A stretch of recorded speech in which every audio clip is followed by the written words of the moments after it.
Hi, I'm the Pool Science Guy, and today we're going to talk about alkalinity. Alkalinity in the industry is considered the buffer, but what does that mean and why are we using that term? The term buffer comes from alkalinity being kind of a force field around the pool system. It can directly impact how active your pH is going to be or how stuck your pH is going to be. In the industry, alkalinity is considered 80 to 150 as acceptable and 80 to 120 as ideal. I'm not going to get into the difference between a salt system and a chlorine system. The major majority, that's pretty much standard. Alkalinity is not just a measurement, it's actually a capacity. It's the capacity of your water's ability to neutralize acid within a system. Alkalinity itself is very important and in fact should be prioritized over pH most of the time. I'm going to give you a real-time example. Let's say I have a pool and I need to adjust my pH level and my alkalinity is at 200. So I'm going to take this piece of paper and I'm actually going to fold it to make it a little bit thicker. And here I have some muriatic acid. This is not real muriatic acid. This is just water. But if my alkalinity is blocking my pool system and I'm adding acid, the amount of acid that actually gets into the pool is very minimal. It actually will not directly impact that pH. This is protecting the pH too much. My pH may be stuck. You may have to add a lot of acid and you may have unpredictable results. The same is true if I'm adding acid to a pool and my alkalinity is too low. I essentially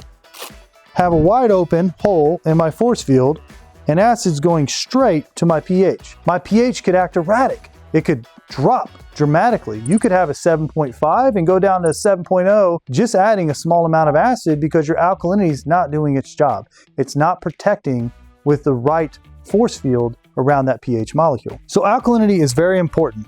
In fact, if you're going to run a test, whether it's a test strip, a DBD test kit, or you take it into your local pool shop and you get a pH that's out of balance and an alkalinity that's out of balance, it's recommended you focus on the alkalinity first because you can't predict how you're going to change your pH. And predictability in a pool system is everything. Thanks for watching. If you like this content, like and subscribe. Add your comments in the comment section because we want to hear from you. If you have a water test, we're more than happy to help you walk through that water test and understand the results. If you want to be added to a weekly newsletter and get pool tips, add your email to the comments and we'll get you put on the distro. Remember, I'm the Pool Science Guy. Let's talk pool science.